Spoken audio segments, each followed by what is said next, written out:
నేను ఒక్కటే చెప్తున్నా, మా ప్రభుత్వం ఎవ్వరి మీద కక్ష సాధింపు లేదు. మా ప్రభుత్వం దిల్ రాజు గారు లాంటి వ్యక్తిని, తెలంగాణ వ్యక్తిని ఈరోజు ఫిలిం డెవలప్మెంట్ కార్పొరేషన్ చేసి మీ సమస్యలన్నీ పరిష్కార దిశగా ముందుకు పోతుర్రు.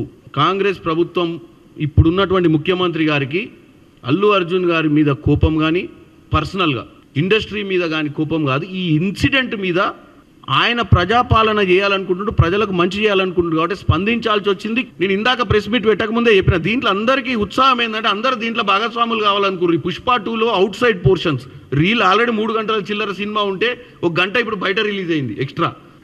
ఆల్రెడీ సినిమా 3 గంటలు ఉంటే గంట ఎక్స్ట్రా యాక్టర్స్, ఈ బీజేపీ నాయకులు, కొంతమంది ఇట్లాంటి పోలీసులు, మేమంటారు సస్పెండ్ అయిన పోలీస్ ఆఫీసర్లు, వీళ్ళ పోర్షన్ ఎక్కువైపోయి మేము దాన్ని కన్క్లూడ్ చేయలేక మేము పరదా కింది గుంచే ఎవరు వచ్చి పరదా లేపుతారు.